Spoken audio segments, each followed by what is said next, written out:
జీసిడియం ప్రేమా స్వరం, దైవ కృపా స్వరం, ఇది ఆత్మీయ స్వరం, ఇది ఆత్మీయ స్వరం.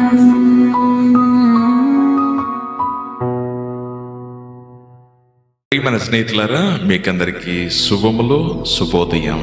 దేవుడి మనందరూ దీవించిన గాక. జీసీడీఎం వారు నిర్వహించు దైవ కృపా స్వరం అనే కార్యక్రమం ద్వారా మీ చెంతకు రావటం చాలా సంతోషం. దేవుడు మనందరం దీవించిన గాక. ఈ పరిశుద్ధ వారాల్లో లేదా క్రీస్తు శ్రమించిన ఆ శ్రమల గురించి మాట్లాడడానికి ఇష్టపడుతున్నాం. ఏంటంటే, ప్రతి మనుషుని గురించి యేసు మరణము అనుభవించాలి. విచిత్రంగా ఉంది కదా. ప్రతి మనుషుని కొరకు యేసు మరణము అనుభవించాలి. ఇది దేవుని నిర్ణయం. స్టార్టింగ్లో నా యవ్వన కాలంలో నేను కూడా దేవుని కుటుంబం నుండి పుట్టిన వ్యక్తినే, దైవ సేవకుని కుటుంబము. కానీ స్టార్టింగ్ నాకు అర్థం కాలేదో, ఎప్పుడైతే దేవుని వాక్యం ధ్యానం చేసుకుంటూ వెళ్తున్నాం, ఎంత నెమ్మది, ఎంత ధైర్యం, ఎంత ఉల్లాసం. ప్రతి మనుషుని కొరకు యేసయ్య మరణము అనుభవించాలి. ఇది దేవుని నిర్ణయం. అలాంటప్పుడు యేసయ్య మరణం మనకు మేలే కానీ శాపం కాదు. నాకొచ్చిన శాపము ఆయన ఎత్తివేయటానికి ఆయన చేస్తున్నప్పుడు ఆయన నేను కృతజ్ఞత చెల్లించాలి, నమస్కరించాలి, స్తుతులు చెల్లించాలి. ఇదే దేవుడి నిర్ణయము. పాపాన్ని తొలగించటం దేవుడే చెయ్యాలి. మనంతట మనం చెయ్యలేమో, మన వల్ల కాదు. ఎందుకంటే మనం గొప్పవాళ్ళం కాదు, మనము పరిశుద్ధులం కాము. మన క్రియల ద్వారా, మన యొక్క తపస్సు ద్వారా, లేకపోతే మన యొక్క భక్తి ద్వారా, లేకపోతే దేన్నైనా మనం కొనలేమండి. అది దేవుని కార్యం మాత్రమే.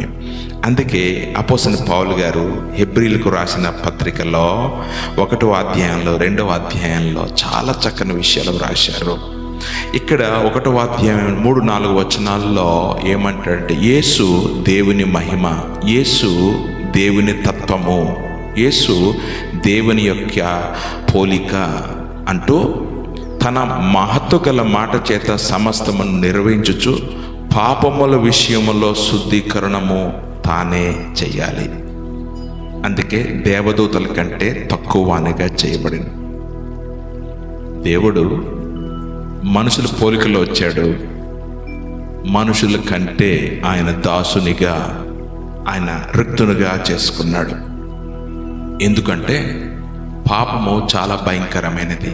పాపము మనల్ని ఏడిపిస్తుంది, నిరాశలోనికి నెడుతుంది, సమస్యలోనికి నెడుతుంది, అజ్ఞానంలోనికి తీసుకువెళ్తుంది, బందీలుగా చేస్తుంది, మోసం చేస్తుంది, సంబంధాలని తగ్గొడుతుంది, దేవుని యొద్ద నుండి దూరం చేస్తుంది, సమాధానం లేకుండా చేస్తుంది.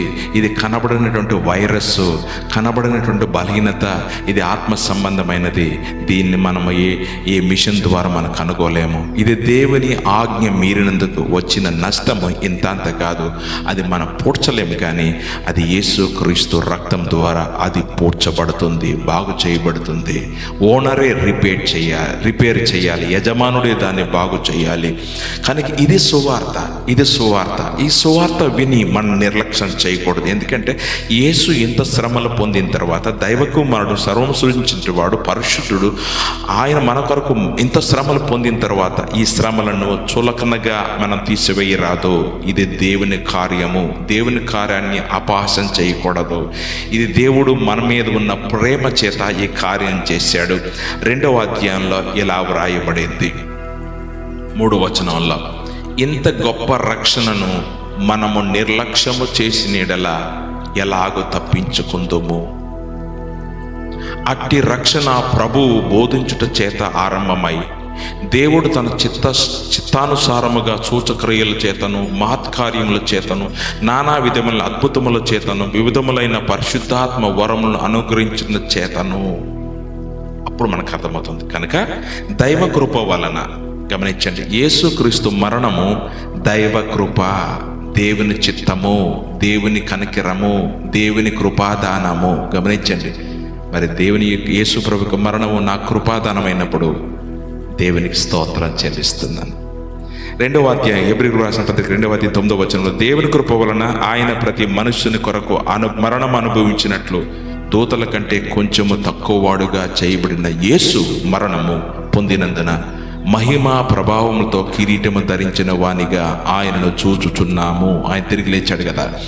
ఎవరి నిమిత్తము సమస్తమును ఉన్నవో, ఎవని వలన సమస్తమును కలుగుచున్నవో, ఆయన అనేకులైన కుమారులను మహిమకు తెచ్చుచుండగా వారి రక్షణకర్తను శ్రమల ద్వారా సంపూర్ణిగా చేయుట ఆయనకు తగును. ఎంత అద్భుతమైన మాట తెలుసా! ఆయన శ్రమల ద్వారా మనకు సంపూర్ణత. దేవదేవునికి మహిమ కలుగును. నా ప్రియమైన సోదర సోదరుడా, నీ కొరకు ప్రభువు మరణించాడు, శ్రమనుందాడు. నీ మేలు కొరకు, నా మేలు కొరకు, ప్రపంచ మేలు కొరకు. ఇది ఆశీర్వాదకరం. యేసు శిలువ మీద మరణించడం, శ్రమ పొందటం మనకు దీవెన. ఎందుకంటే ఆయన చేయగలుగుతాడు, ఆయన భరించగలుగుతాడు, ఆయన తిరిగి లేవగలుగుతాడు. ఆ శక్తి ప్రభావం ఆయనకే ఉన్నది. ఆయనకు మించిన వాడు ఎవరు లేరు. ఆయన చనిపోగలుగుతాడు, మరలా తిరిగి లేవగలుగుతాడు. అంత శక్తి సామర్థ్యం కలిగినవాడు. ఆయన నరుడుగాడు. నరులందరూ మరణించి సమాధి చేయబడ్డారు, కానీ యేసు ప్రభువారు మాత్రమే తిరిగి లేచాడు. ఆయన మామూలుడు కాడు. కనుక నీ జీవితంలో ఆయన రాజుగా పరిపాలన చేయనిస్తే, ఆయన వాక్య ప్రకారం జీవిస్తే నీ కుటుంబము దేవుని కృపలో వర్ధిల్లుతారు. కనుక ఇంత గొప్ప రక్షణను మనం నిర్లక్ష్యం చేయడానికి వీలేదు.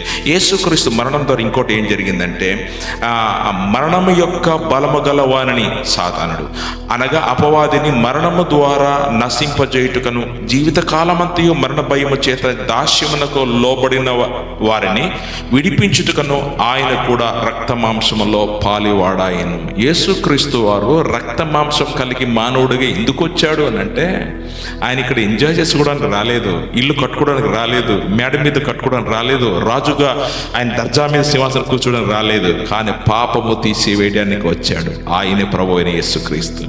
కనుక ప్రపంచ ప్రజలందరూ ఆయన వైపు చూస్తారు. ఆయన రక్షణ అవసరం, ఆయన సమాధానం మనకందరి అవసరం. కనుక ఈ సమాధానం నీ జీవితంలో, మనందరి జీవితంలో తప్పనిసరిగా ఉండేటట్లుగా చూసుకుందాం. దేవుడు మనందరూ దీవించను గాక. చిన్న ప్రార్థన చేస్తాను. కృపగల దేవ, నీకు వందనాలు చెల్లిస్తున్నాం. నీ మరణము మాకు మేలే.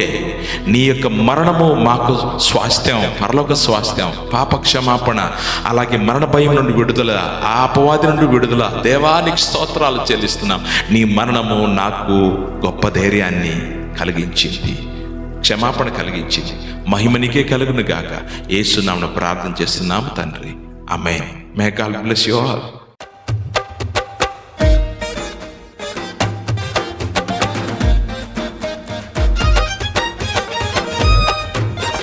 యేసు వార్త చాటెదం రమ్ము సోదరా, యేసు తోటి సాగెదం రమ్ము సోదరి. అన్ని దేశాల్లో, అన్ని జాతుల్లో, అన్ని వంశాల్లో ప్రతి మనుషునికి యేసు ప్రేమను చూపించుదాం. యేసులోనే నడిపించుదాం. యేసు ప్రేమను చూపించుదాం. యేసుతోనే సాగిపోదాం.